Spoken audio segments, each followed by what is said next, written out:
é um tema que eu sou bastante envolvido em função de estar no departamento de hipertensão. O departamento de hipertensão é o maior departamento da Sociedade Brasileira de Cardiologia. Né? A Sociedade Brasileira de Cardiologia tem 14 mil sócios, 14 mil cardiologistas, e ela possui 12 departamentos. Né? O departamento de aterosclerose, de insuficiência cardíaca, de ecometria, de aterosclerose, de cardiopatia da mulher, né? Cardiogeriatria, né? Nós temos vários departamentos. O maior de todos esses departamentos é o departamento de hipertensão. Justamente pela relevância que a hipertensão tem no cenário da cardiologia. Claro que é muito legal ver uma angioplastia, né? É muito legal ver uma angioplastia. Mas por que esse cara precisou da angioplastia? O doutor relegou muito esse doente no início da doença, né? O cara chegou em muitos anos para precisar de uma angioplastia. Então nós vamos falar um pouquinho sobre hipertensão. Isso aqui, esse é um slide obrigatório em palestras ou aulas de congresso, que é o que a gente mostra a nossa relação com a indústria farmacológica. É óbvio que essa aula que nós vamos fazer hoje não tem nada a ver com propaganda de remédio, né? Mas depois a gente tem que ser ético e dizer aonde está a propaganda que está fazendo, né? Para que as pessoas que têm gente ouvindo entendam que muitas vezes está falando um determinado assunto com algum viés de conflito de interesse. Nós vamos tratar de basicamente duas diretrizes, que são as duas últimas diretrizes que foram publicadas. A nossa diretriz brasileira, né, foi publicada em 2020. Essa diretriz contou com um grupo grande de pessoas, né? Eu também estive presente nessa lista de pessoas, e fizemos um bom documento. Eu acho que uma das melhores diretrizes que a gente já conseguiu produzir. E vamos conversar um pouco sobre essa diretriz, que é a diretriz europeia, que saiu agora no mês de julho, foi publicada no Congresso Europeu de Cardiologia, né? E trouxe algumas diferenças de ótica em relação à hipertensão. E essa diretriz fez uma homenagem muito bacana a esse cara aqui, chamado Zanchetti. Esse é um dos caras que faleceu há 2 anos. Ele foi homenageado com essa diretriz e ele era um dos caras que mais pesquisou hipertensão no mundo, né? Italiano, o professor Zanchetti. Eu tive a oportunidade de conhecê-lo numa das nossas produções, que foi um posicionamento brasileiro sobre hipertensão resistente, que nós fizemos em Goiânia durante um final de semana, né? Então a gente se reuniu lá, 27 pessoas, e a gente cada um dando ideia e fomos construindo um documento de posicionamento, ou seja, não é uma diretriz, é um documento que ele simplesmente orienta o que fazer numa determinada situação. Pois bem, antes de nós entrarmos efetivamente na doença, no tratamento, nos fatores de risco, etc. e tal, eu gostaria de lembrar a vocês que isso aqui é um desenho que está na diretriz europeia, né? Se você entrar aí no Google, você baixa ela no seu computador e você vai ver esse desenho. Isso aqui é um mecanismo que envolve, então, a pressão arterial, tanto os mecanismos que fazem a pressão subir, quanto os mecanismos que fazem a pressão descer. Porque a pressão, na verdade, é uma coisa que muda batida a batida do coração. Cada batida do nosso coração produz uma pressão arterial diferente. E quando a gente verifica a pressão, na verdade, a gente está usando vários batimentos cardíacos para entender o valor da pressão arterial daquele indivíduo. Então, desde aqui a parte amarela, que você vai ver fatores que estão ligados à produção da doença, que são os fatores de risco, que a gente chama, né? E aí você vê estresse, obesidade, álcool, né?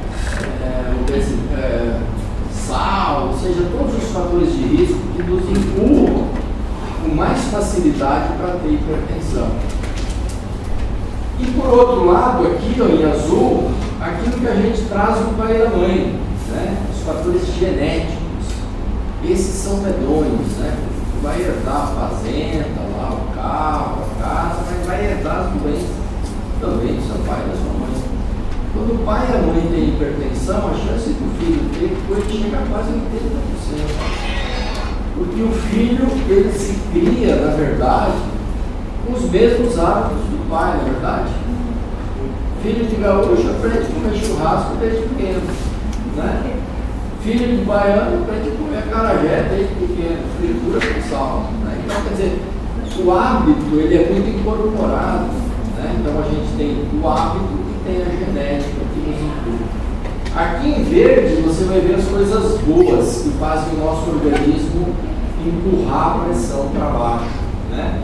E essas coisas boas que a gente consegue modular ou aumentar com hábitos saudáveis, com alimentações, com medicações. E lá em vermelho está o lado ruim da doença, o que faz a pressão piorar, né?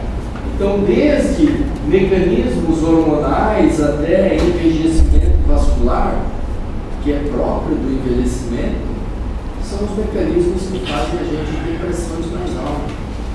Então, no fundo, o cérebro, o coração e o rim, eles falam uma mesma linguagem.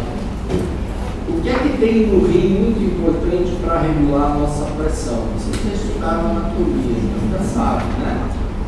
O que tem lá no rim que é muito importante para regular a nossa pressão?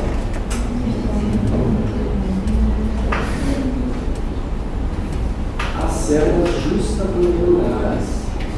Essas células são especializadas em produzir uma substância chamada renina.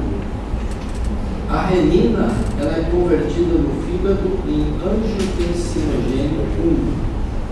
E depois de uma passagem pelo pulmão, ela se depara com uma enzima que a gente chama de conversina e ela transforma o angiotensinogênio, que é uma substância vasodilatadora, na angiotensina 2, que é uma potente substância vasoconstritora.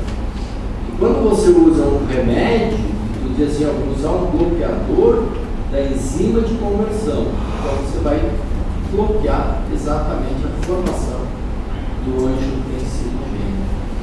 Então, esses mecanismos é que nos fazem ter a pressão ora mais alta e ora mais baixa. Então, o cérebro que produz adrenalina, que faz o seu coração acelerar e bater com mais força, coisa que imediatamente faz a pressão subir, está interligado com o rim, que lá também sai a renina. E quem faz todo o trabalho sujo é o coração. Ou seja, o coração é que tem que bombar e que tem que manter esse indivíduo vivo. A evolução do ser humano é algo maravilhoso, né? O ser humano tem mais de 3 milhões e meio de anos, até onde a gente sabe. A nossa parenta mais longa é a Lucy. Ela foi achada no gelo, na prova do carbono, ela teve 3 milhões e meio de anos.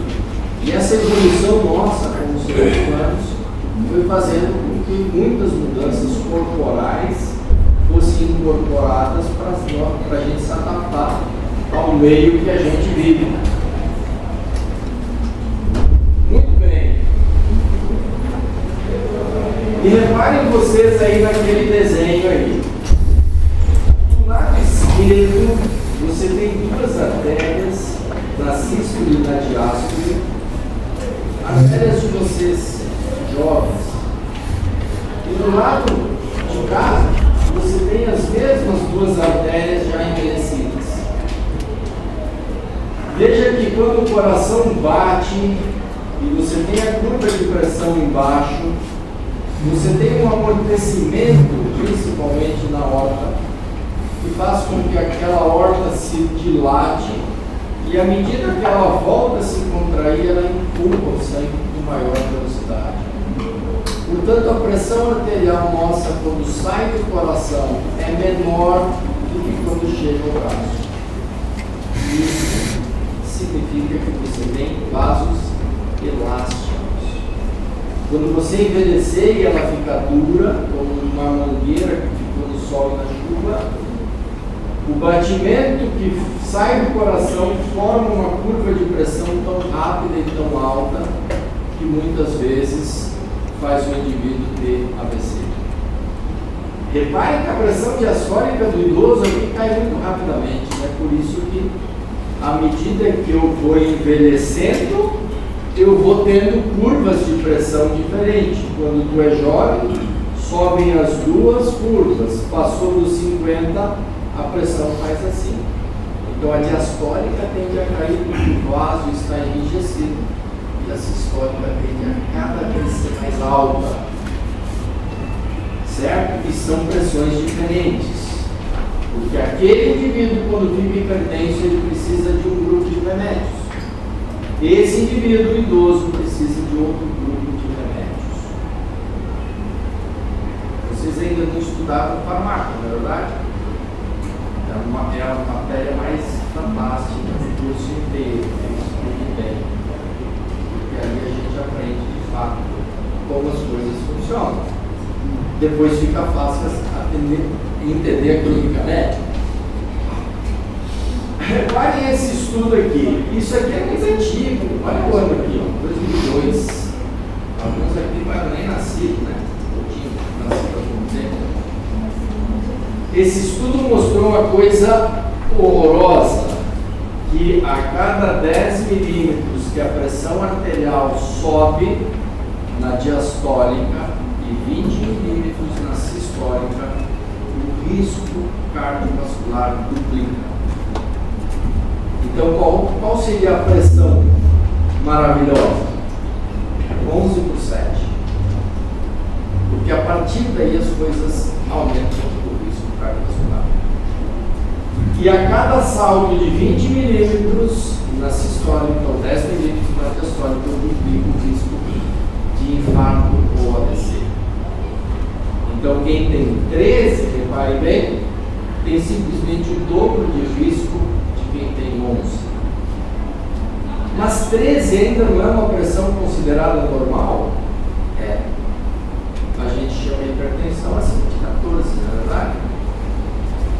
Então reparem que se o indivíduo merecer e conseguir suportar bem uma pressão de 11, ele deve ser conduzido no tratamento para ter uma pressão de 11. Agora, se ele passa a ter sintomas, tontura, mal-estar, você vai ter que afrouxar um pouquinho a medicação. Qual o impacto da hipertensão no mundo? Gigante, né? A hipertensão é uma doença que atinge em maior ou menor grau em torno de 30 a 35% das pessoas. É claro que se a gente pegar pessoas de menos idade, você vai ver isso um número muito pequeno. Alguém aqui é hipertenso? Tu é hipertenso? Tu é. Não dá 1%. Né? Então, quer dizer, agora se a gente pegar o mesmo grupo aqui de pessoas, de gente que tem 50 anos, nós vamos ter 50% dos indivíduos hipertensos. Se nós subirmos para 70 anos, nós vamos ter 75% de indivíduos hipertensos.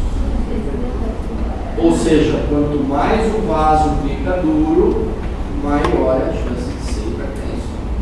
Portanto, a hipertensão não tem cura, não é verdade? Se ela está ligada ao envelhecimento, não tem como curar isso. Só existe um jeito de tratar. E tratando a hipertensão, aí sim, você alonga a vida. Se um hipertenso da idade dele decidir não tratar a hipertensão, ele vai abrir mão da vida dele de 27 a 30 anos. Então poderíamos fazer uma matemática simples, ao invés de morrer com 80, vai morrer com 52, 53.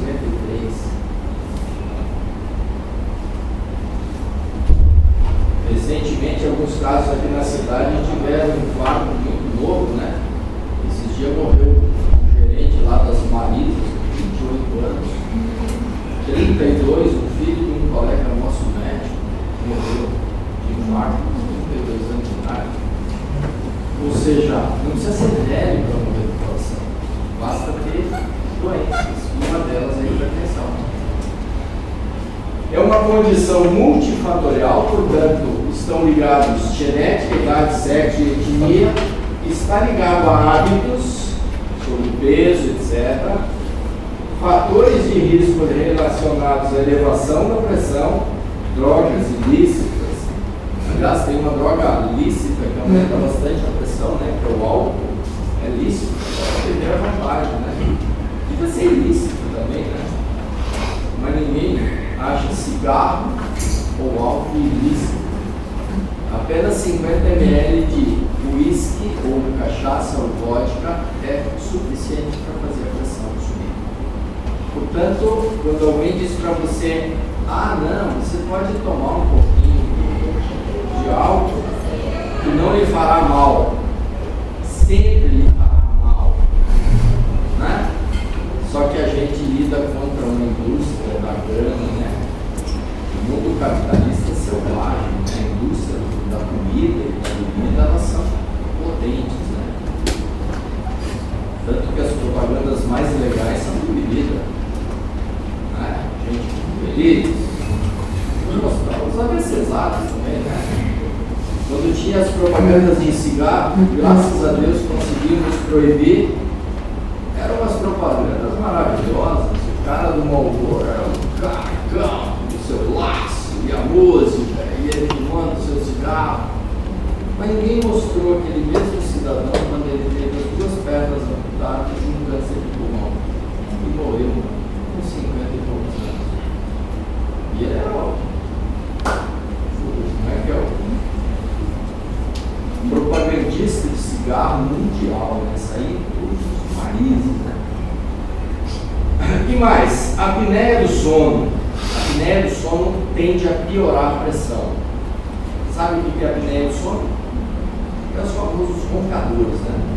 Pessoas que dormem e fazem um relaxamento da orofaringe. Esta, por sua vez, tranca a traqueia e você passa a ser roncador. Muitas vezes, quando isso fecha, você não respira por alguns segundos. E de repente você acorda, o cérebro ele acorda, porque entra em hipoxemia e você volta a respirar por alguns minutos até que vai relaxando de novo, vai relaxando de novo, tranca de novo. A apneia ou a hipopneia do sono são coisas que tornam o controle da hipertensão mais difícil. Então, todo paciente que tem uma pressão que não baixa, mesmo tomando vários remédios, tem que investigar a apneia do sono, tá? Porque ele libera tanta adrenalina noturna que a pressão não baixa mesmo. Fica a noite inteira hipertenso, independente do que for tomado. Frequentemente essa doença é assintomática. E quando o paciente diz assim, ah, mas eu tenho dor de cabeça, né? Essa semana eu atendi um indivíduo, semana passada, ele chegou no meu consultório, eu comecei a buscar ele, então, tudo bem, não tinha sintoma nenhum, fui verificar a pressão dele, 27/12, imagina. Aí, o que se faz numa situação dessa? O que você faria numa situação dessa? O paciente é assintomático, 27/12.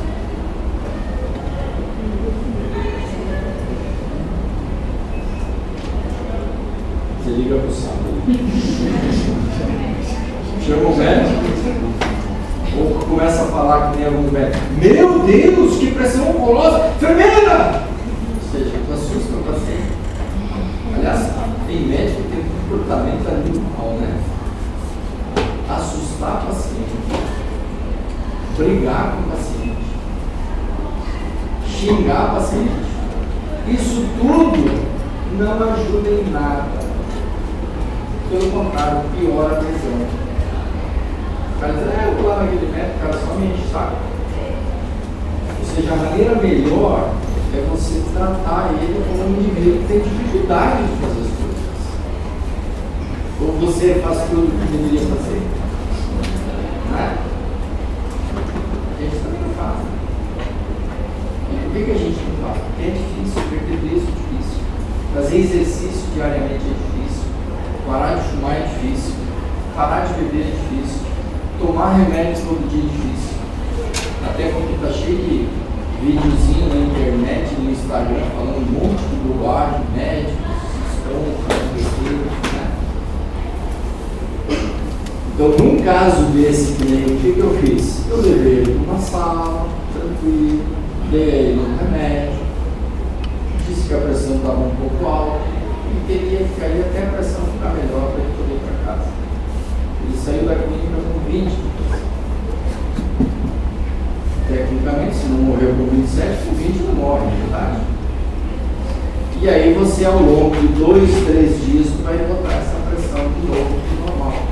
Sem pressa, sem apavorar, sem querer resolver esse problema em 10 minutos. A gente matou muita gente querendo baixar a pressão muito rápido. Digo a gente na minha época. Quando eu me formei em 92, o remédio mais genial que existia chamava Adalat. Era um bloqueador de cálcio de forma líquida, uma cápsula, tipo uma draga desses de ômega, essa draga. A gente furava com uma agulha e exprimia embaixo da língua do indivíduo. A pressão baixava de forma violenta. O cara saía de 23 para 11. E o indivíduo fazia o quê? AVC. E nós, cheios de inteligência, ainda dizia para a família, que pena, né? Chegou. Se chegasse um pouco antes, não teria tido o AVC. Quando, na verdade, quem causou o AVC foi o remédio, porque baixou muito rapidamente a pressão.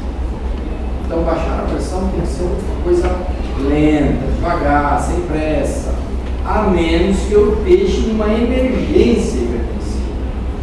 Vocês, quando tiverem isso, emergência hipertensiva, que é dissecção de aorta, infarto, AVC, eclâmpsia, essas emergências hipertensivas, aí sim eu tenho que baixar rápido, porque eu estou numa emergência.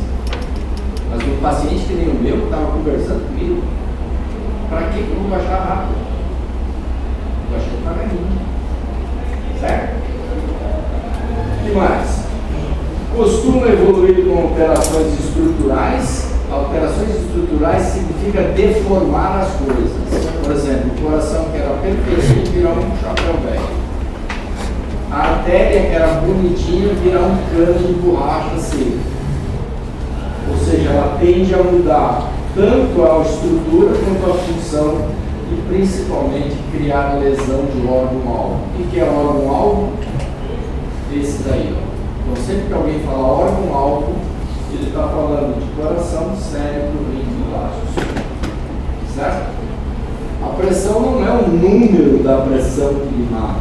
O que lhe mata é o estrago que isso faz nos órgãos-alvo. Certo? Principal fator de risco modificável. Certo? Ou seja, é um risco, é um fator de risco que eu posso mudar. Eu posso mudar a etnia de alguém? Eu posso mudar o sexo de alguém? Até pode fazer cirurgia, mas geneticamente você não muda. Ou seja, eu posso modificar isso. E se eu modificar isso, eu reduzo muito a chance de mortalidade. Linear contínua para doença cardiovascular, doença renal crônica ou morte prematura. Então, baixar a pressão significa morrer menos. Vamos em frente. Doença cardiovascular. A principal causa de morte, hospitalização, atendimentos ambulatoriais em todo o mundo. Seja país rico, seja país pobre, em todo o mundo. No Brasil, vejam vocês quantas pessoas morrem de doença cardiovascular. Aliás, se você botar aí no seu Google, a Sociedade Brasileira criou um cardiômetro lá que mostra quantas pessoas morrem. Morrem numa média 2 pessoas por minuto de doença cardiovascular. Então, quer dizer, onde estão essas pessoas? Estão por aí, eles morrem de AVC, mas por que ninguém fica sabendo? Porque é uma morte comum. Eventualmente tu fica sabendo porque o cara é rico. Aí o cara, fulano de tal, morreu de AVC. Mas a maioria das pessoas, ninguém fica ali sabendo. Descobre que o cara morreu depois de 45% das mortes cardíacas estão ligadas à hipertensão. 51% de todas as mortes do cérebro, doenças cerebrais, ou seja, ter pressão alta significa quase que ter hipertensão. Se eu pegar só o AVC isquêmico, 80% dos AVCs isquêmicos estão ligados à hipertensão. Em outras palavras, eu quero dizer que se tu cuidar bem da pressão, tu não vai se deparar com AVC. Claro que vai ter um cara que tem aneurisma, tem um cara que tem fibrilação arterial, vai ter um cara que tem, sei lá uma má formação. Esse vai ter AVC também, independente da pressão. Mas 80% poderá ser reduzido. Quando uma sociedade tem muito AVC, significa uma sociedade muito ruim.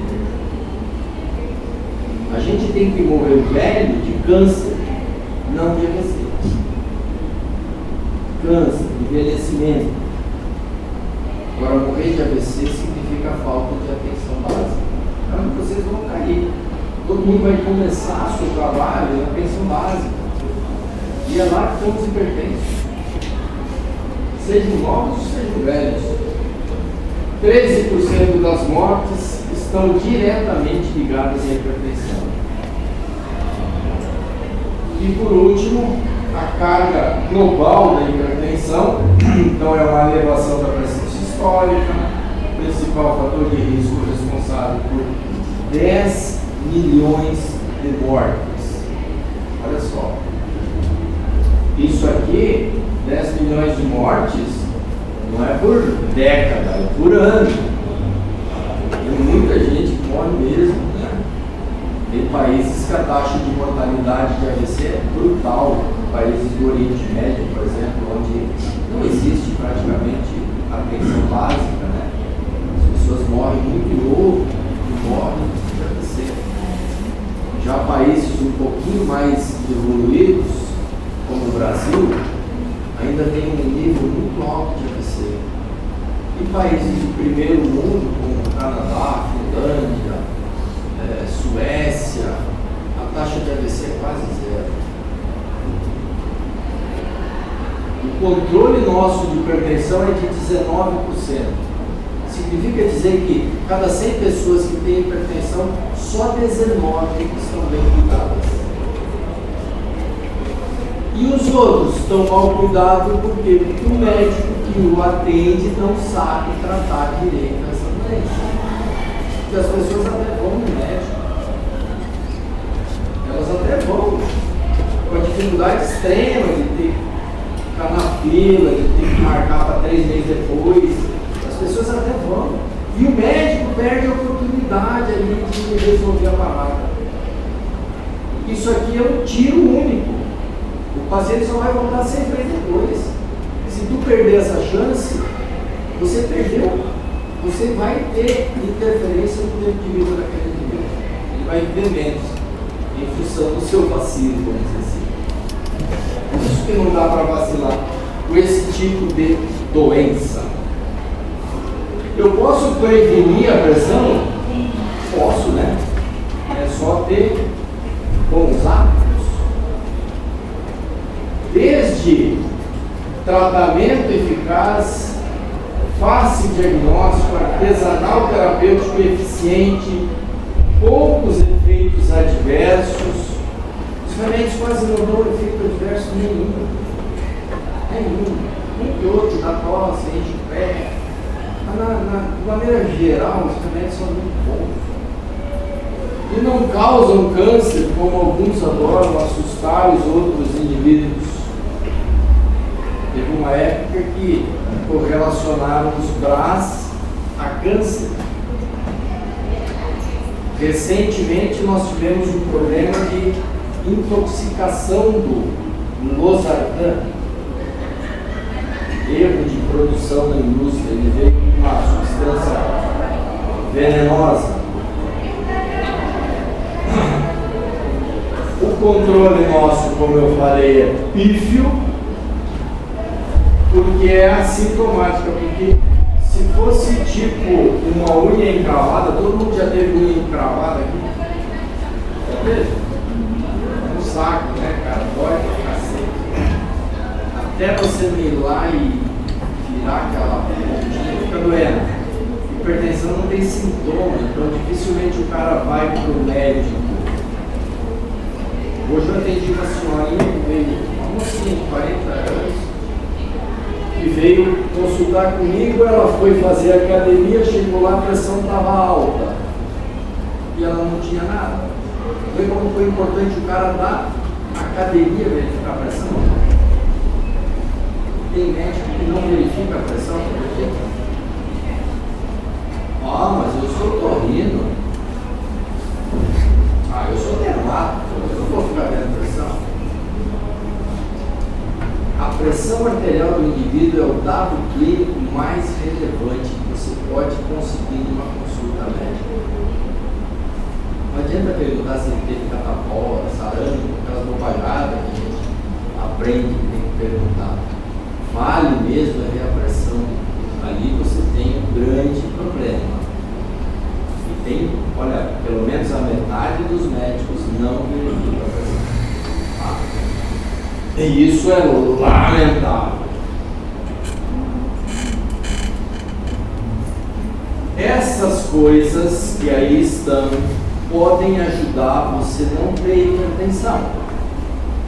Então, controlar o peso, dieta saudável, comer pouco sal, aí, aumentar a ingesta de potássio, né? Porque o potássio ele faz a troca renal do sódio, tá? Então ele faz você perder sódio, atividade física, ingesta de álcool. Tudo isso você pode fazer e isso serve não só para prevenir a doença, como serve como tratamento que a gente chama de não farmacológico. Tratamento farmacológico é remédio, tratamento não farmacológico é mudança de estilo de vida. Mudança de estilo de vida está tão em alta que isso se relaciona com uma série de parâmetros de redução de mortalidade hoje em dia. Vocês veem que está crescente o número de academias, de pessoas que frequentam a academia, de pessoas que caminham nos parques, nas praças. Quando começou o espaço alternativo, eu já morava aqui, ia 10 pessoas lá caminhar. Hoje você vai lá ver quantas pessoas estão indo caminhar. Porque as pessoas estão tomando consciência disso. E cabe nós, médicos, motivar essas pessoas a fazerem mais. Mas olha do lado de cá, quanto cada uma dessas coisas pode reduzir a pressão. Se eu controlar o peso, perder peso, 10 quilos, eu baixo 2 a 3 milímetros. Aí tu diz, porra, bicho, é tanto sacrifício para baixar tão pouco. Né? Comer pouco sal lá, ó, eu baixo 2 a 3 milímetros. É pouco, né? Comida sem sal é bem diferente de comida temperada. Mas a soma disso tudo pode te ajudar a baixar 10 milímetros de pressão. Então o efeito não é porque baixa pouco que a gente deve falar para o indivíduo isso. Isso é um negócio que a gente esconde na manga. Tipo assim, ó, não, vai ajudar a baixar. Mas se eu tomar chá de chuchu com berinjela, falta nada, não vai baixar nada. Porque as pessoas, muitas vezes, você institui uma terapêutica. Hoje mesmo eu falei para um paciente: porra, o colesterol baixou bem, hein? Eu tinha 300 de colesterol, agora tem 190. Aí diz o paciente também, eu parei de jantar, né? Ele disse: não, eu comecei a tomar remédio, a janta não tem nada a ver com isso. As pessoas sempre vão atribuir a melhora a uma coisa fictícia, ou é um chá, ou é uma coisa que ele passou a fazer, ou é uma outra bobagem que ensinaram a ele, e o remédio ele nunca leva os loucos. Tá? Então tem que sempre esclarecer o paciente: ó, tu melhorou em função do remédio. Bom, se tu parar o remédio, ela fica ruim de novo. Bom, entendeu? Você tem que, claro, jogar limpo, falar a verdade, mas sem assustar. Sem assustar. Trazer o paciente para ser seu aliado. Isso aqui está na nossa diretriz e é importante vocês saberem que pressão alta é toda a pressão que chega no estágio 1 acima de 140 por 90. Vale o 140, vale o 90. Se for 14 por 7, é hipertensão. Se for 12 por 10, é hipertensão. Certo? Vale qualquer uma das duas para fazer o diagnóstico de hipertensão. E esse diagnóstico, via de regra, é feito no consultório, com a medida do consultório. Você deve fazer sempre 3 medidas de pressão. Sempre. Descarte sempre a primeira leitura. De preferência, use aparelhos automáticos. Os aparelhos aneróides que a gente ausculta a pressão, eles são horrorosos. E a maioria das pessoas são surdas. Elas escutam muito depois. Uma vez de brincadeira fizeram um congresso na Argentina, testar os médicos que estavam no congresso, os cardiologistas. E eles eram comparados com um aparelho automático de pressão. Os médicos cardiologistas erraram 40% das vezes o valor da pressão. Então, o aparelho de ausculta a gente abandonou, porque a gente não sabe auscultar direito. Certo? Então, aparelhos automáticos validados e certificados como bons. Eles vão dar. E 134 não é 130. 140 é diferente de 139. 139 é pré-hipertensão, 140 é hipertensão. Ou seja, o número tem que ser preciso. Correto? Então, 3 leituras, descarta a primeira e faz uma média das duas seguintes. É bom lembrar que quem vai verificar a pressão tem que estar sentado por pelo menos 5 ou 10 minutos, tem que estar com a bexiga vazia, não tem que ter fumado nem tomado café na última meia hora. E de preferência tem que estar num ambiente tranquilo, né? Se está no mercado, depois de tomar uma facada no caixa, verificar a pressão, não vai dar alta. Depois, a pressão está ruim. Ou seja, tu tem que ter alguns cuidados quando se verifica a pressão. Aqui está o que é ótimo. Então veja bem o que nós botamos na diretriz. Ótimo não é 12 por 8.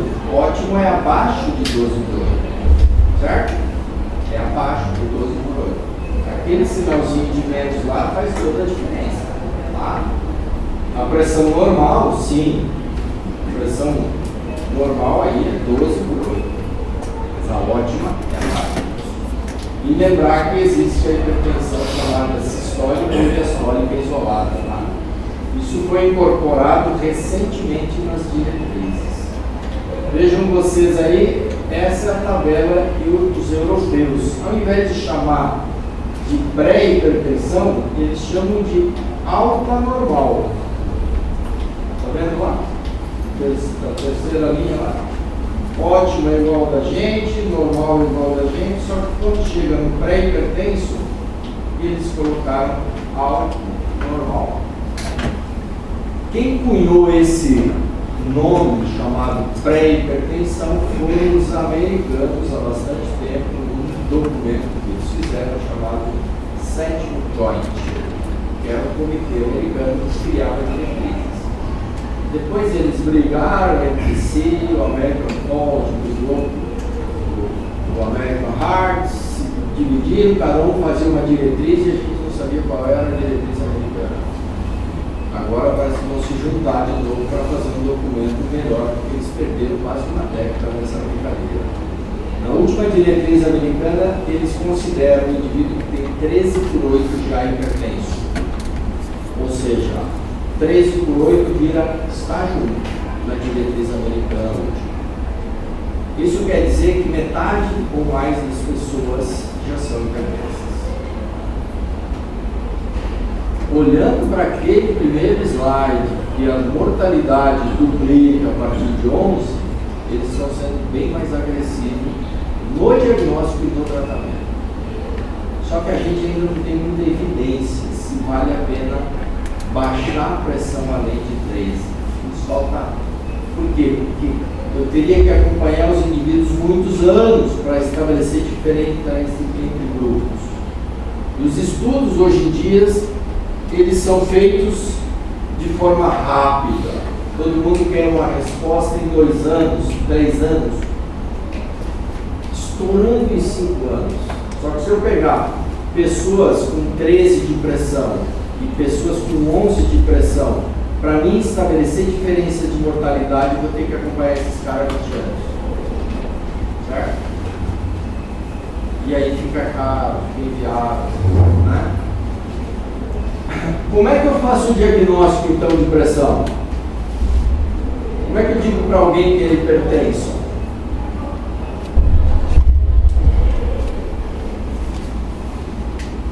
Como?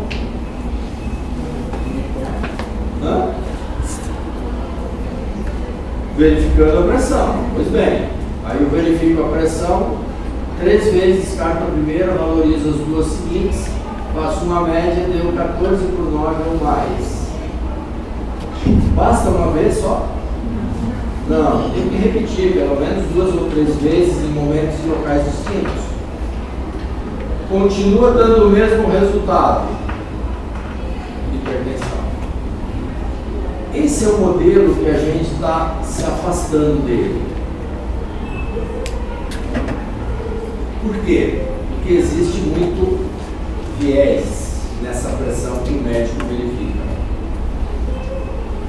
Para tu ter uma ideia, mesmo que eu faça uma boa leitura da pressão, eu vou errar em metade dos indivíduos. Absurdo, né? Mesmo que eu faça a melhor leitura possível, o aparelho mais legal possível, eu ainda vou errar em metade dos indivíduos. Porque existem pessoas que a pressão se altera na presença do médico. E a gente demorou muito tempo para descobrir isso. A isso demos o nome de hipertensão no jaleco branco. Mas tem um outro indivíduo que é pior, que ele fica com a pressão mais baixa quando está na presença do médico. Vocês vão ouvir muito nas vidas de vocês. Só de estar aqui com você já me sinto melhor. Muitos pacientes vão dizer isso. Esse é o paciente que a pressão normaliza durante a consulta. E a esse nós chamamos de hipertenso mascarado. Esse é o pior que tem, porque ele tem um fator de risco agregado e, via de regra, ele passa batido pelo médico como não hipertenso. Tá? Então, eu posso usar a pressão de consultório, mas o mais legal é que eu uso mapa. Todo mundo sabe o que é mapa? O mapa é um aparelho que você conecta no braço, uma braçadeira de pressão, e esse aparelho vai acompanhar o indivíduo 24 horas e vai fazer leituras de pressão a cada 30 minutos, 20 minutos, ou de noite a cada 40 minutos, de acordo com o que eu programo. Pois bem, esse exame vai me trazer lá 50 leituras. eu vou fazer uma média dessas leituras, somando e dividindo tudo, e se esse número passar de 13 por 8, igual ou maior, que eu vou chamar de hipertenso. Ah, mas se der 131, é hipertenso? É hipertenso. A régua corta no 130. Certo? Tá claro? Existe um outro exame que agora foi validado, inclusive, para incorporar, o Conatec incorporou ao SUS esse exame, que é o MRPA. Todo mundo sabe o que é MRPA? Monitorização residencial da pressão arterial. Nesse caso, eu dou ao indivíduo um aparelho de pressão e ele vai fazer 3 leituras de manhã, 3 leituras no final do dia. Eu vou juntar essas informações por 6 dias, desconsiderando o primeiro dia. E lá eu vou construir de novo uma média com esses resultados.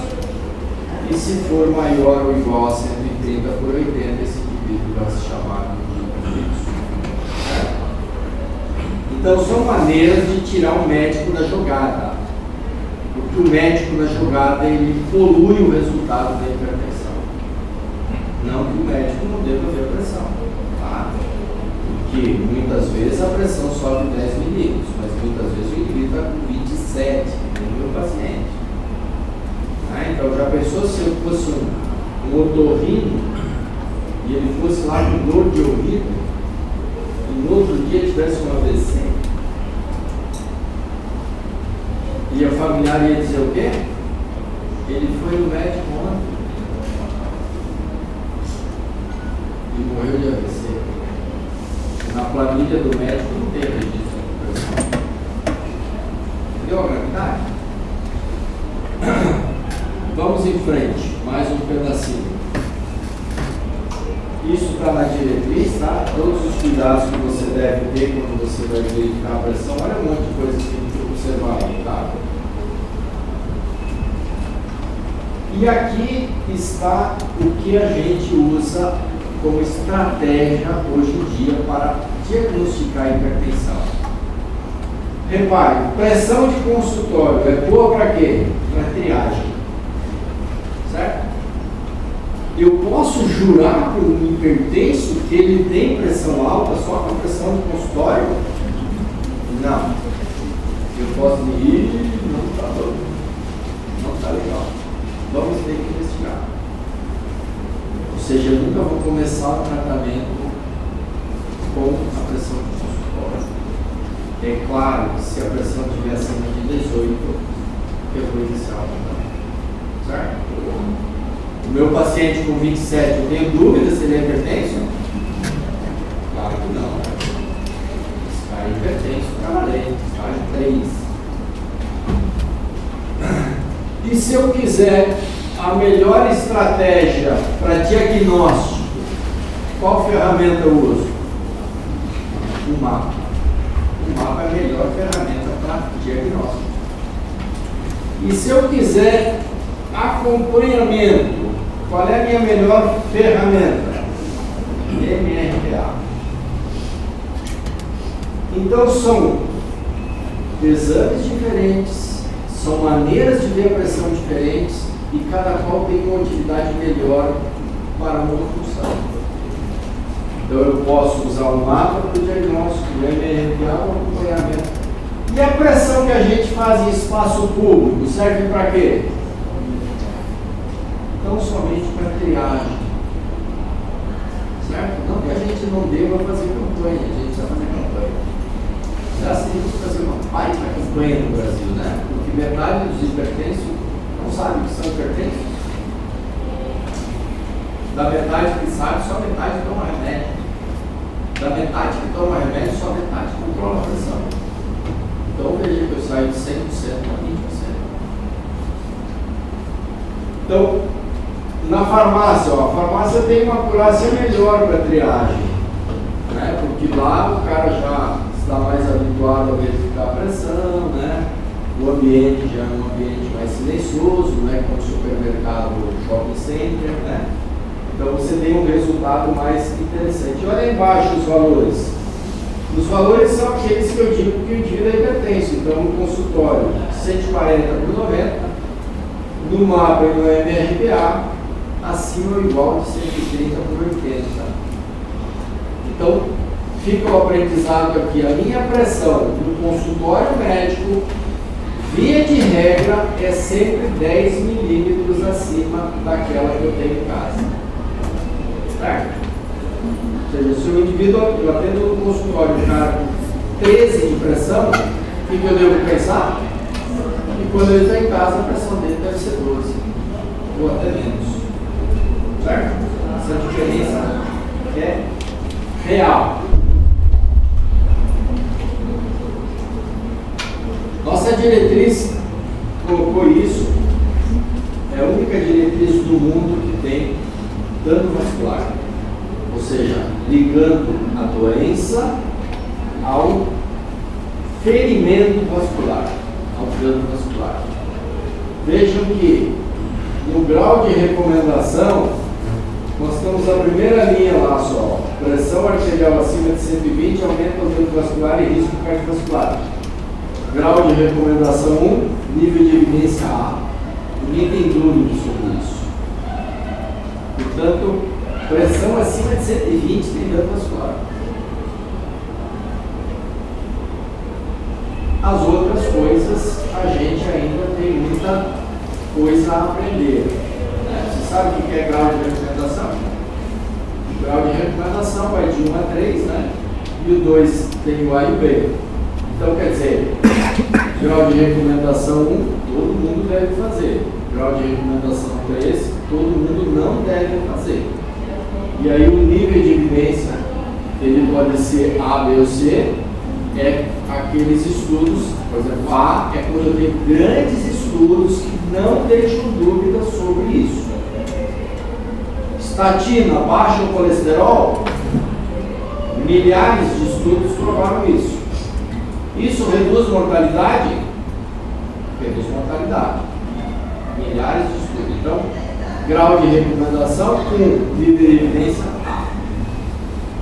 À medida que eu vou indo para o B e o C, eu vou tendo só estudos pequenos e no final eu só tenho opinião de especialistas. Ou seja, são médicos que dizem que tal coisa faz bem. Né? Cloroquina no Covid. O que nós tínhamos? Nada era grau de recomendação A. Tudo era D. Era a opinião de algum maluco por aí. E muitas vezes o maluco era tão relevante que muitos seguiam. Como o Didier, francês, né, que pegou cadeia por ter trapaceado o estudo da cloroquina, mostrando que cloroquina curava o Covid. Aí, sério, pesquisador fraudulento para cadeia. E esse cara era um dos caras mais respeitados. Eu até hoje me pergunto o que fez esse cara fazer isso. Porque cloroquina é um remédio que não vale nada, não é verdade? Se fosse um remédio aí de R$1.000, R$2.000, eu poderia pensar, pô, esse cara deve ter molhado a mão dele, né? Que nem aqueles americanos, né, que disseram que vinho fazia bem para não morrer do coração, né? E depois pegaram em cadeia, porque falsificaram todos os estudos e depois se viu que aquilo era mentira. Era simplesmente mentira. Só que a coisa foi tão bem feita, se tu for ali na borracharia e perguntar ao borracheiro se vinho faz bem pro coração, ele vai dizer, com certeza. E na verdade foi uma estratégia de alavancar a venda de vinho nos Estados Unidos. E alavancou no mundo inteiro, né? Isso foi para o mundo inteiro. Isso aqui, todo o capítulo da nossa diretriz, ele se encerra com mensagens. Então, quando vocês abrirem a nossa diretriz, lá tem o capítulo de dano vascular e tem as mensagens do que isso significa e o que é relevante nesse tópico que a gente escreveu. Então, o diagnóstico e classificação aqui em crianças e adolescentes. Aliás, aquilo que nós falamos anterior vale para quem tem 18 anos ou mais. E as crianças e os adolescentes vale diferente. Então, veja que nas crianças a gente tem estágio 1 e 2 somente, e vale um cálculo do percentil. Como calcular o percentil é difícil? Então, você pode baixar aí no seu celular um aplicativo chamado PEDH. PEDH. É um aplicativo gratuito que foi desenvolvido pelo nosso departamento, coordenado por um médico lá de Recife, e que você bota ali a idade do bebê, o valor da pressão, e o aplicativo já calcula automaticamente para ti. Senão você tem que ir lá naquela monstra daquela tabela, procurar a idade, o peso, o bebê, para chegar no que é normal e no que é alto. Tá? Vale a pena porque isso facilita para quem atende. Veja só aí, botei PEDH.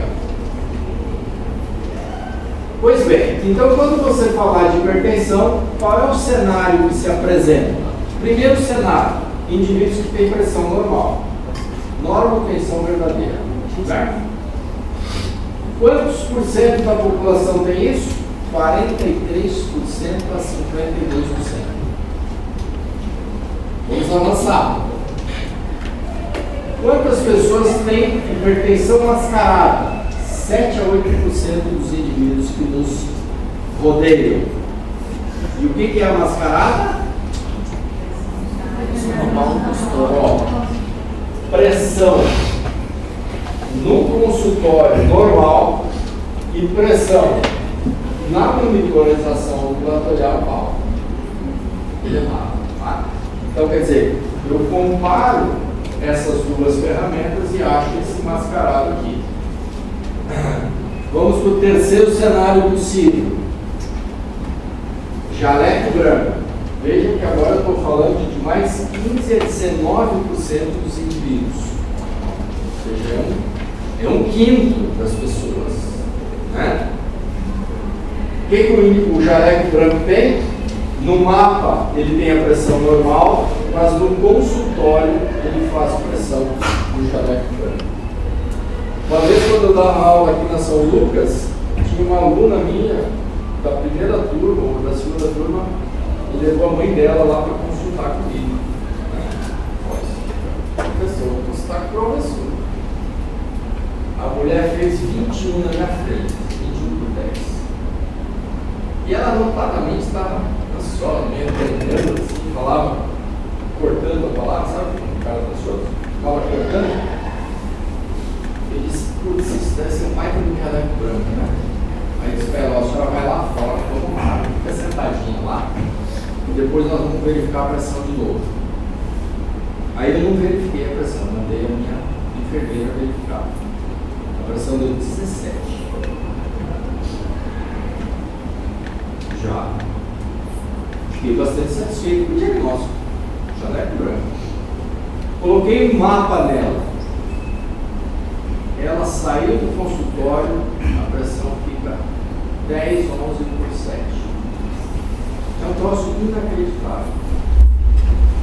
Se eu sou médico afoito, o que eu faria no primeiro momento? Pô, 20, cara. Acima de 18 é diagnóstico, remédio. O resultado, ela ia cair em casa. No primeiro comprimido, ela ia passar mal. E o último cenário possível é os indivíduos que são hipertensos de verdade, né? Que ele tem pressão alta tanto no consultório quanto na monitorização.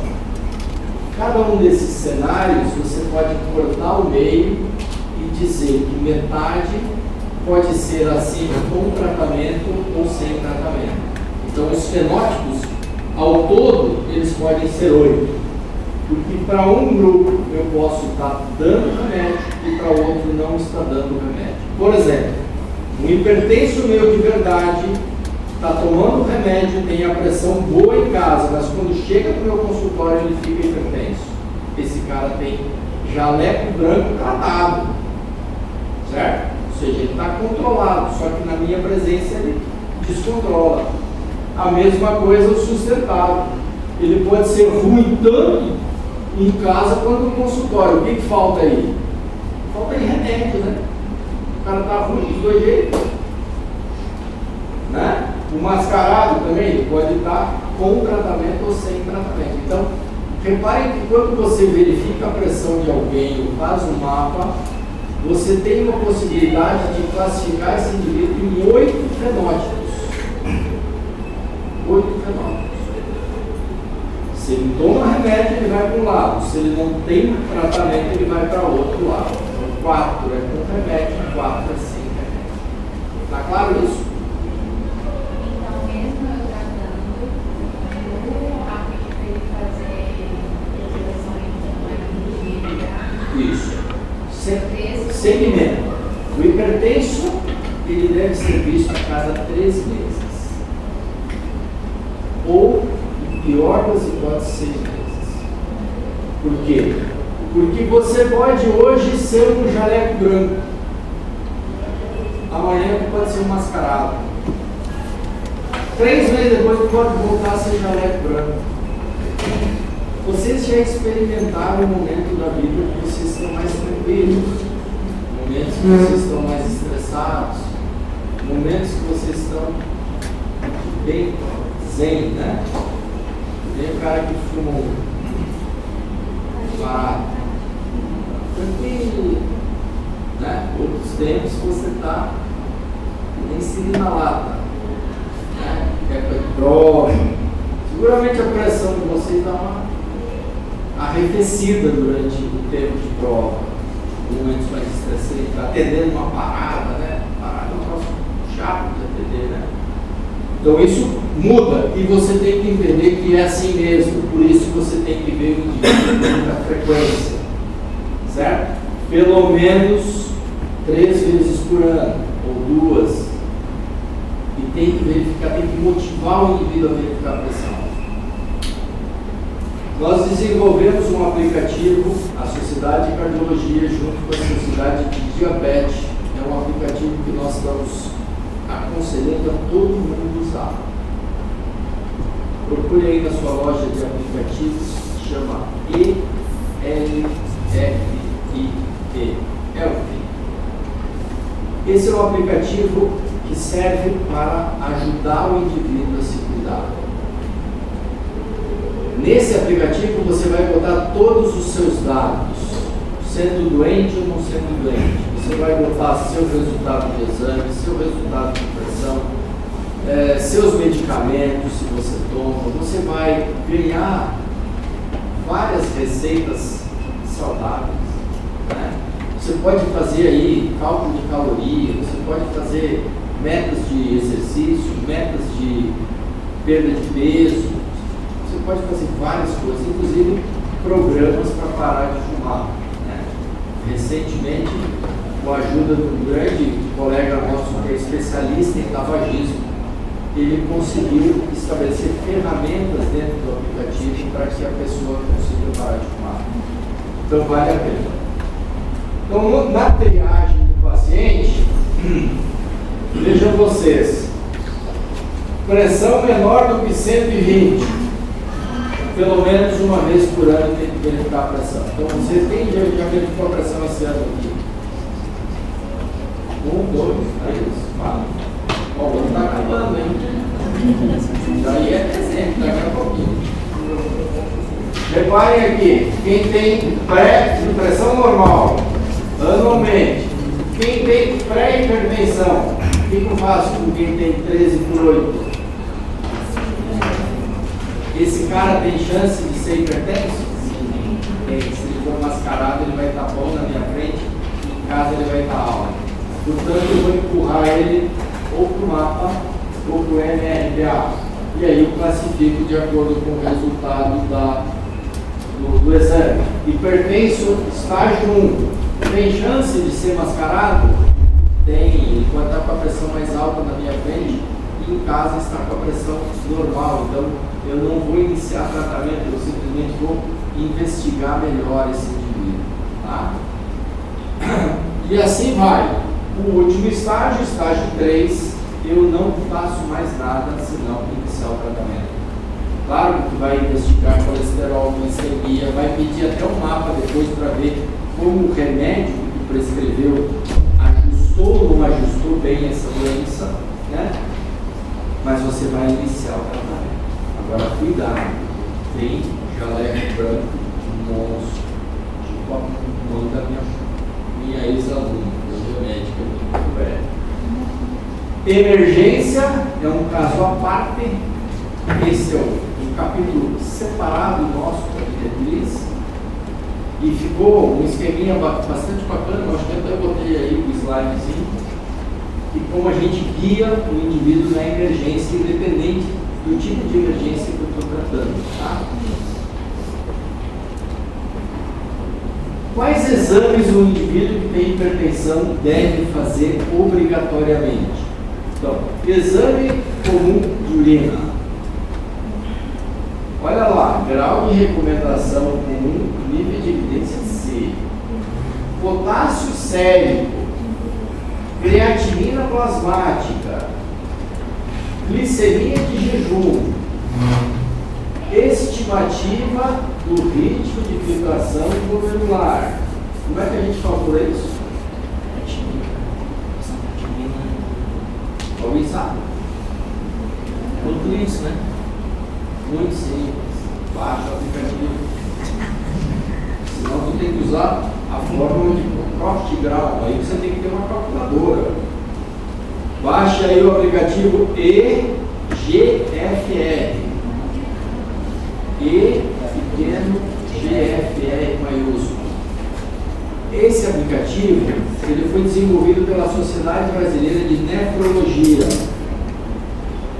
E ele te dá todas as calculadoras que já foram inventadas para calcular a taxa de filtração glomerular. Atualmente, a que a gente usa, que está recomendado nas diretrizes, é a primeira. É a CKP-EPI, versão 2021. É a primeira que aparece bem em cima. Aí você vai clicar aqui, você vai botar o valor da creatinina que o indivíduo viu, a idade do indivíduo e se ele é homem ou mulher. E aí você já vai ter a taxa de filtração. Qual é a taxa de filtração glomerular de um indivíduo normal? A taxa de vocês é de quanto? 5%. Vocês nem todos, né? Tem uns já mais estragados. A gente nasce com quanto? 60? 120, 130 ml por minuto. Então, os dois vêm junto, trabalhando a pleno vapor, fazem 120 ml de urina. Ok? À medida que eu nasci, eu já começo a perder isso. À medida que eu tenho mais doenças, eu perco mais rápido. E a doença que mais se faz perder a função renal é a diabetes, e depois a hipertensão. Quando eu baixo de 60, eu já chamo de insuficiência renal. Todo médico deve calcular a taxa de filtração do indivíduo. Todo. Não é só o cardiologista e o nefrologista. O clínico, o pediatra, o geriatra, o dermatologista, porque ele vai prescrever remédio, né? E se tu tem uma insuficiência renal, muda tudo. E daí você tem que ajustar a dose. Entendeu? Outros exames: ácido úrico, colesterol, para saber se o cara tem risco ou não cardiovascular, e o eletrocardiograma. Repare que aí não tem tomografia, cintilografia. Hoje a medicina vive um conflito do dinheiro, né? As pessoas fazem bastante exames para movimentar os seus próprios negócios, né? Isso não é ciência, isso é pilantragem.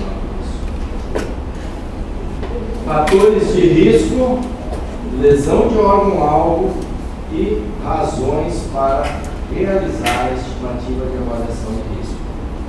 Isso também é importante ter consciência, não vamos perder tempo aqui, porque isso é mais de especialista. Ou seja, quando eu digo que eu tenho lesão de órgão-alvo, né? Então, por exemplo, nas avaliações do rim, do coração, do eco, trazem algumas informações de dano cardiológico do coração. Eu chamo isso de lesão de órgão-alvo. O que é que muda a partir daí? Um hipertenso com lesão de órgão-alvo é igual a um hipertenso sem lesão de órgão-alvo? Óbvio que não, né?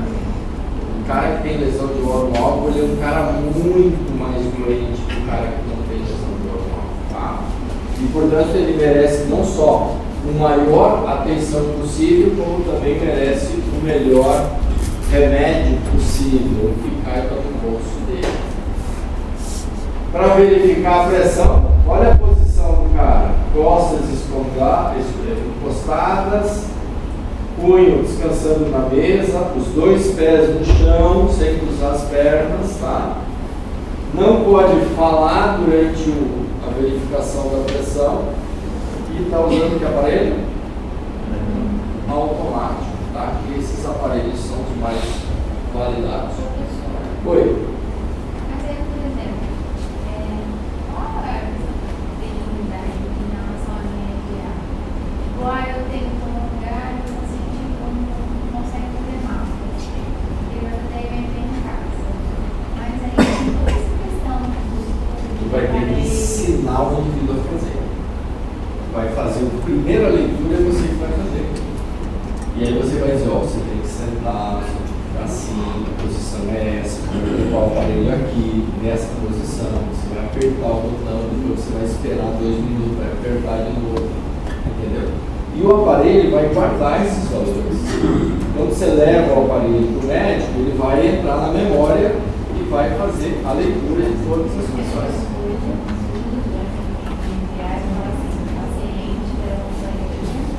Fazer 3 menções e casa na farmácia. Aí ele traz o papelzinho. Eu, particularmente, agora é uma opinião minha, eu particularmente acho que ninguém deveria pagar para fazer MRA. Quanto custa um MRA? 250. Custa um aparelho de pressão. Faz sentido? Eu pedi um exame que tu poderia comprar o aparelho e ter em casa e fazer MRA e meter. Entendeu? Só que eu falo isso. Eu, particularmente, não faço no meu consultório MRA. Eu oriento a pessoa a comprar um aparelho bom. Eu mostro a marca, o tipo de aparelho, escolhe lá entre os aparelhos, compra um que custa nessa faixa. Um aparelho bom custa em média 200 a 300 reais, 350. Hoje os aparelhos de pressão vêm com Bluetooth, você conecta e joga direto lá para o ELF. Você registra e grava aquela informação. Você vai no médico depois de 6 meses, você verificou 30 vezes a tua pressão.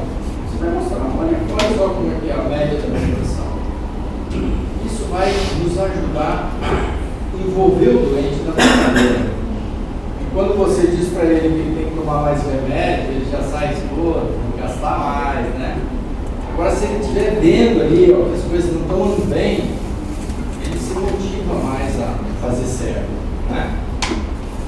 E quando eu faço tudo isso, vi a pressão, conheci os fatores de risco, olhei lesão de órgão-alvo, então eu vou fazer o que a gente chama de estratificação. Estratificação é dizer se o indivíduo é de baixo risco, de risco moderado ou de alto risco. Reparem que se eu tiver a maldita diabetes, independente da pressão, eu já sou de alto risco. Por isso que ter diabetes é igual a ter já tido infarto. E essa consciência o diabético tem que aprender na primeira consulta. Por isso que a consulta de diabético deve demorar pelo menos o dobro de uma pessoa não diabética. Certo? Porque ele tem que sair do consultório com essa noção. Se ele não sair com isso aí, ele não vai fazer direito. E é claro que à medida que eu vou tendo pressões mais altas e mais fatores de risco, eu vou tendo maior risco de ter AVC e infarto. Alto risco, 30% de AVC ou infarto nos próximos 10 anos. baita de uma taxa, né? 30% é muito risco para 10 anos, não é verdade? Reparem que a diretriz europeia só mudou porque eles chamam de alto risco e de muito alto risco. É uma semântica, na verdade isso aí tudo é alto risco.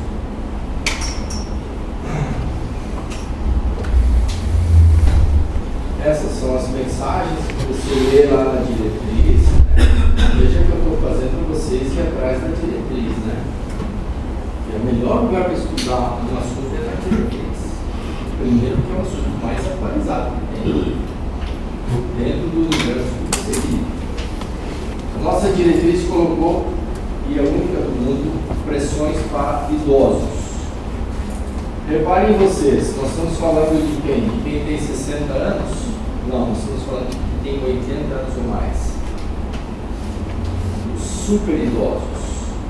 Nos países subdesenvolvidos, o idoso começa a ser chamado de idoso com 60 anos. Nos países desenvolvidos, 65 anos. E acima de 80, todo mundo chama de super idoso. Então, as metas de pressão desse grupo são um pouquinho diferentes. Tá? Então, eu começo a tratar eles numa pressão diferente e vou perseguir uma meta mais relaxada. E nós separamos em dois tipos de idoso: o idoso rígido, que é aquele velho que faz tudo, e o idoso frágil, que é aquele que precisa de auxílio, que anda de cadeira de rodas, caminha, enfim, aquele idoso que ele é altamente dependente dos outros. Tá? Então, para uma meta mais apertada, para outro, uma meta mais relaxada. Tá? Então, o rígido, pressões abaixo de 14 e o frágil abaixo de 15. Certo? Para quê? Para que você tenha um controle melhor da pressão. A diretriz europeia fez a mesma coisa em forma de desenho. Veja que a meta deles na sistólica vai de 140 a 120 e a diastólica vai de 80 a 70 como média para todos.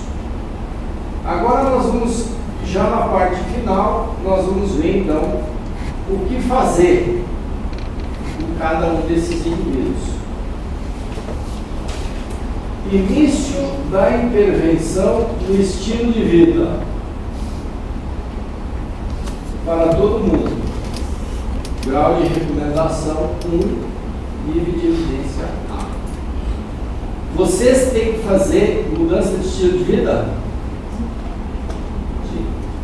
O hipertenso tem que fazer? Sim. O pré-hipertenso? Sim. O diabético? Sim. Ou seja, estilo de vida vale para todo mundo. Então, pense que você tenha ou você não tenha hipertensão, certo?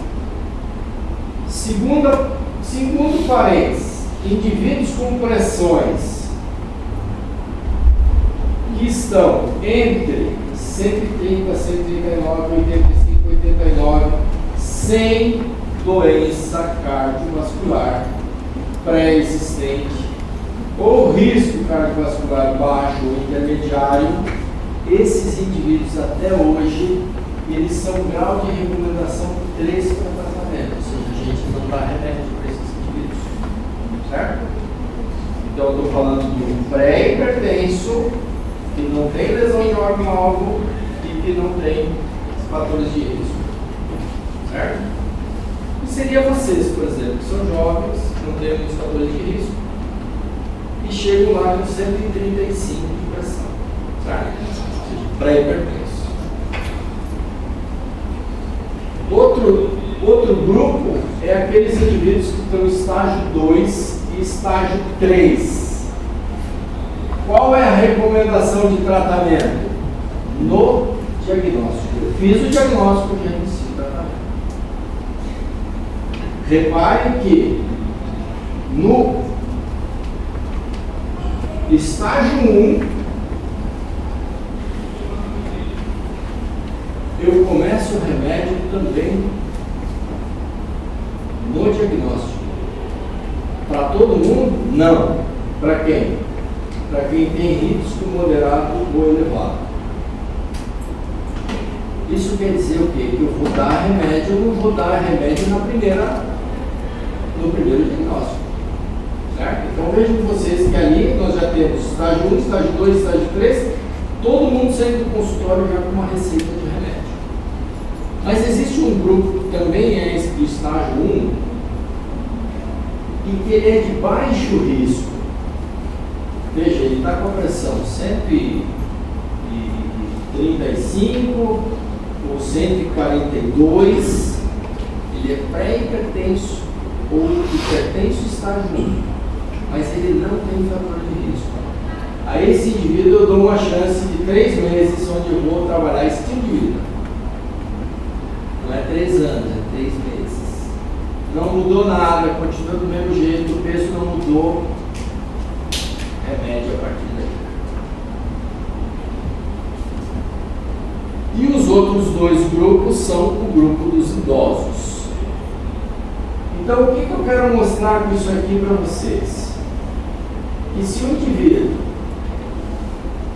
for pré-hipertenso e for de alto risco, ou seja, diabético, é o único grupo de doentes que usa o remédio de pressão antes de ele atingir os 140. Então, o único grupo que toma remédio para pressão sem ser realmente ainda hipertenso é o grupo de alto risco. E por que a gente faz isso? Porque isso muda a mortalidade desse grupo, eles morrem menos, simplesmente isso. Tá? Então, o diabético, com 138, tem que tomar remédio de pressão. Ah, mas não está com 14 ainda. Sim, vai tomar porque ele é de alto risco. Ok?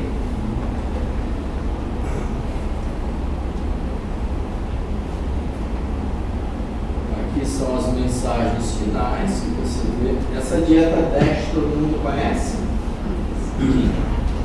É Diet Approach Stop Hypertension. É uma sigla americana que eles inventaram para parar a hipertensão. Então é uma alimentação baseada nisso aí, olha. Redução das carnes, dos açúcares, aumento das fibras, das verduras, né? Essa é uma dieta que é a única dieta na hipertensão que a gente recomenda porque ela realmente interfere, principalmente quando você come alimentos que contêm bastante potássio, né? Um dos alimentos que tem bastante potássio é a beterraba, certo? A banana também tem, mas a banana tem bastante açúcar, então a maioria dos pacientes não dá para usar banana. Então esse tipo de alimentação é interessante. Reduzir o sal, o peso, etc. e tal, né? Isso aí a gente já falou lá atrás. E agora, para terminar, como é que eu trato esses indivíduos? Nós não vamos aqui falar de remédio, né? Porque até vocês não tiverem farmacologia ainda, vocês vão ficar boiando. Mas como é que eu trato? Então, se o indivíduo tiver, veja bem, o que eu acabei de falar, pré-hipertenso de alto risco, certo?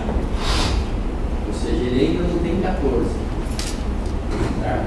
Ele tem aquilo lá, 130, 139, 85, 89, mas ele é de alto risco. Ou ele ainda é estágio 1. O que eu dou para esse indivíduo? Monoterapia. Monoterapia significa um remédio. E aí eu posso escolher qual remédio? Qualquer um. Eu posso escolher diurético, bloqueador do canal do cálcio, e é para bloqueador do receptor da angiotensina ou ainda os beta-bloqueadores. Os beta-bloqueadores têm um asterisco ali, tá? Eles não devem ser preferencialmente usados para começo de tratamento. Agora, remédio, sempre que vocês prescreverem, estudem o remédio. Tá? Estude a meia-vida, o vale-pico da droga, entendo sobre o remédio. Eu vejo muita receita errada de remédio. Errada, simplesmente errada. Né? O médico lá atento àquilo, porque cada medicamento tem a sua meia-vida, né? Tem a sua interação medicamentosa. E a gente tem que ficar atento a esses detalhes, senão não dá certo. Prescreve e o cara continua ruim. Né? E se o cara tiver nos outros grupos de hipertensão? Se ele for, então, estágio 1, o risco moderado ou alto, ou estágio 2 ou 3, eu já inicio o tratamento com combinação de medicamento. Isso é vital. Se vocês aprenderem só isso hoje, eu já estou satisfeito. Eu começo um tratamento para quem tem pressão estágio 1, risco moderado ou alto, estágio 2 ou 3, ou seja, todo mundo praticamente, com combinação de fármacos. Isso é tão importante que esse é um tendão que a gente não consegue vencer. Os médicos insistem em prescrever losartana e mandar o paciente voltar um ano depois. Certo? Você pode usar losartana, mas combina com alguma coisa. Combina ou com bloqueador de cálcio ou com diurético. Só não combina com IECA, né? Porque daí não dá certo. Né? IECA com DRA não dá. Né? Teve um estudo lá ainda no século passado que mostrou que combinar captopril com losartana aumenta a mortalidade, porque aumenta a lesão renal. E se achou que essa combinação seria perfeita, né? Eu bloqueio a formação da angiotensina 2, né? E o outro remédio bloqueia o receptor da angiotensina 2, ou seja, eu estou bloqueando tanto a produção quanto o efeito da droga. Lá atrás a gente pensava, porra, essa combinação deve ser do baixo, né? E vai bloquear todo o sistema. Para surpresa de todo mundo, inclusive de quem era o coordenador do estudo, foi o estudo on target, mostrou que a mortalidade desse grupo era pior do que eles separadamente. Né? Ou seja, nem tudo que a gente imagina que vai dar certo, tá certo. Então combine o remédio, preferencialmente qual remédio? IECA ou DRA, um bloqueador de cálcio ou diurético. Então sempre, nunca bote beta-bloqueador aqui. Né? Ou seja, eu só conheço atenolol, o atenolol é o único remédio que tem um efeito dos mais inacreditáveis possíveis. O atenolol ele baixa a pressão periférica, mas não baixa a pressão central. Portanto, o cara tem pressão boa e tem AVC e infarto. Explica isso. E a gente demorou para perceber isso. O estudo que mostrou isso chamava-se montagne de café. Asco de café, que era um braço de um estudo que avaliou só esse medicamento. E ele descobriu que o atenolol tinha uma coisa inacreditável. Ele baixava a pressão do braço, mas não baixava a pressão central. Por isso os pacientes continuavam tendo infarto, mesmo com a pressão melhorada. E por isso que o atenolol foi praticamente proibido depois desse estudo. Então ainda se usa propranolol, mas hoje em dia tem beta-bloqueador muito legal, né? Que é o bisoprolol, o metoprolol, o nebiprolol. São drogas muito melhores do que esses antigos. Então aprendam isso. Qualquer estágio de pressão, combinação já na arrancada. A não ser que o cara seja muito jovenzinho, seja muito sem fator de risco, que eu posso dar apenas um. Outro grupo. E à medida que eu não vou controlando a pressão, eu vou fazendo o quê? Eu vou acrescentando mais um remédio. Então, se aqui em cima eu escolhi o bloqueador de cálcio, aqui eu já incluo o diurético. Se eu escolhi o diurético, eu incluo o bloqueador de cálcio. Repare que isso aqui é fundamental. IECA ou beta-bloqueador? Isso muitas pessoas vão lhe perguntar ao longo da vida. Qual que é melhor, IECA ou DRA? Depende para quê? Para tudo, de uma forma geral, o IECA é superior ao BRA. Eu, particularmente, só prescrevo BRA se o IECA deu tosse. Para insuficiência cardíaca em particular, aí sim tem que ser IECA, porque ele é superior ao BRA. Mas para hipertensão, se imagina que o IECA seja melhor. Analisando muito ali pau a pau nas meta-análises, né? Então, a minha... E esse negócio aí, sabe como é que ele é chamado? Trio de ouro. Se a gente usar só isso aí, a gente vai resolver o problema das 90% das hipertensões. Entendeu? Agora os doutores insistem em botar losartan no propranolol. Qual é o mecanismo do losartan? Ele bloqueia o receptor da angiotensina 2, que é uma substância vasoconstritora. O beta-bloqueador, ele bloqueia o receptor beta-adrenérgico. Portanto, ele faz vasoconstrição periférica. Aí o vaso que realmente interessa para baixar a pressão, que é as artérias periféricas, fica assim, um aumentando baixar e outro aumentando subir. Então quer dizer, um faz vasoconstrição, o outro faz vasodilatação. Fica aquela briga de remédio, na verdade. Por isso que a pressão praticamente não muda, porque uma droga acaba neutralizando o efeito da outra.